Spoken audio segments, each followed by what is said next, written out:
Tuljapur drugs प्रकरणातील मुख्य सूत्रधार संगीत गोळेला मुंबईमधून अटक करण्यात आलेली आहे। तपासात संगीता गोळेची संपत्ती पाहून पोलीस चक्रावलेत। आरोपी संगीताची राज्यभरात अनेक ठिकाणी प्रॉपर्टी आहे। आता यामध्ये मुंबई आणि लोणावळ्यामध्ये करोडो रुपयांची मालमत्ता आहे, तर तिच्या बँक खात्यामध्ये तब्बल 5 कोटी रुपये असल्याचं समोर आलंय। ड्रग्ज प्रकरणामध्ये आरोपी असलेल्या पुजाऱ्यांवरती आता कडक कारवाई केली जाणार आहे। या पुजाऱ्यांना मंदिरामध्ये कायमस्वरूपी प्रवेश बंदीची कारवाई केली जाईल। तुळजाभवानी मंदिर संस्थानने हा निर्णय घेतलाय। ड्रग्ज तस्करी प्रकरणामध्ये 11 पुजाऱ्यांची नावं समोर आली आहेत। धाराशिवमध्ये शाळकरी मुलांचा खुलेआम नशा करतानाचा व्हिडिओ समोर आला। या व्हिडिओमध्ये भर बाजारामध्ये 2 शाळकरी मुलं नशा करताना दिसताय। हा व्हिडिओ कळंब शहरातील असल्याची देखील माहिती आहे। या व्हिडिओमुळे पोलिसांच्या कामांवर सध्या प्रश्नचिन्ह उपस्थित झाले।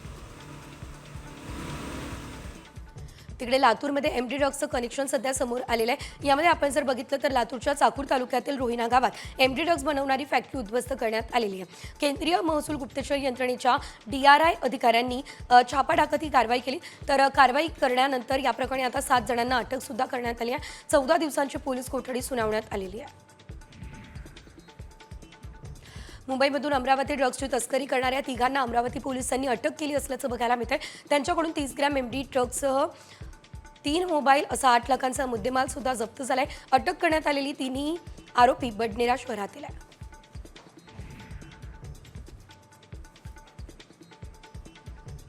एसटी कर्मचाऱ्यांना अर्धाच पगार मिळणार आहे, तसं असल्यानं आता तीव्र संताप व्यक्त केला जातोय। सोलापूरमधल्या एका महिला एसटी कर्मचाऱ्याला अश्रू अनावर झालेले आहेत। लाडक्या बहिणींना पैसा देतात मात्र आमचा पगार कापतात अशी भावना जी आहे ती एसटी कर्मचाऱ्यांनी बोलून दाखवली आहे।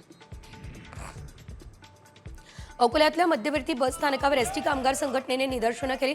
56% पगार दिल्यानं सरकारच्या विरोधात जोरदार निदर्शनं करण्यात आलेली आहेत।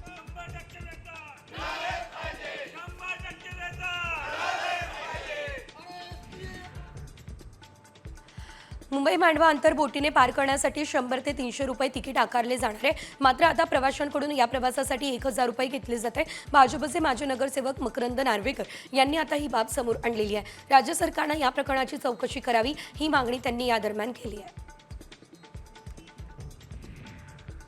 बदलापूरकरांचा सकाळचा प्रवास आता गारेगार होणार आहे, कारण 16 एप्रिलपासून सकाळी 10:42 लोकल एसी होणार आहे। एसी लोकलला वाढता प्रतिसाद पाहता हा निर्णय घेण्यात आलेला आहे। मात्र अल्प उत्पन्न असणाऱ्या प्रवाशांनी या ट्रेनला विरोध केलेला आहे। नाशिक मुंबई रेल्वे प्रवास जलद होणार आहे। कसारा घाट ते मनमाड दरम्यान नवीन रेल्वे लाईन उभारली जाणार आहे। कसारा घाटातील चढ कमी होणार आहे आणि असं असल्यानं इंधनाची सुद्धा बचत होईल।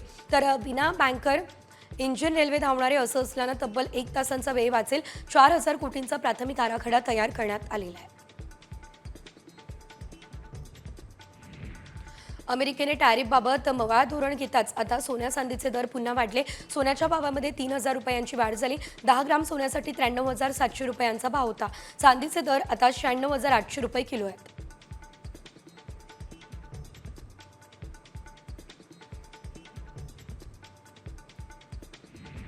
अखिल भारतीय मराठी साहित्य महामंडळाच्या अध्यक्षपदी प्राध्यापक मिलिंद जोशी यांची निवड करण्यात आली। तर मिलिंद जोशी हे प्रसिद्ध लेखक आणि वक्ते आहेत। तर सुनीता राजे पवार महामंडळाच्या प्रमुख कार्यवाह पदाची जबाबदारी ते सांभाळतील। रत्नागिरीमध्ये जिल्हास्तरीय गुंतवणूक परिषदेमध्ये जिल्ह्यामध्ये 1037 कोटींच्या गुंतवणुकीचे सामंजस्य करार करण्यात आले। या परिषदेचं उद्घाटन उद्योगमंत्री डॉक्टर सामंत यांच्या हस्ते झालंय। पर्यावरणपूरक उद्योग प्रकल्प याशिवाय पर्यटन प्रकल्पांसाठी महिलांनी आता पुढे यायला हवं असं आवाहन सामंत यांनी केलंय। छत्रपती संभाजीनगरमधील आदर्श सहकार बँकेतील 40,000पर्यंतच्या ठेवी परत मिळणार आहे। आदर्श सहकारी बँकेमध्ये 202 कोटींचा घोटाळा झाला, त्यामुळे हजारो ठेवीदारांच्या ठेवी अडकल्या। आता उपलब्ध जमा रकमेतून 40,000पर्यंतच्या ठेवी परत करण्याचा निर्णय प्रशासक समितीनं घेतलाय।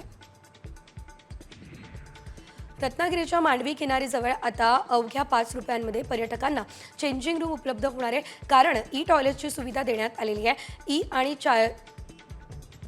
आणि चेंजिंग रूमचे 13 युनिट असणारे अत्याधुनिक सेवा सुविधेमुळे पर्यटकांकडून समाधानही व्यक्त केलं जात आहे।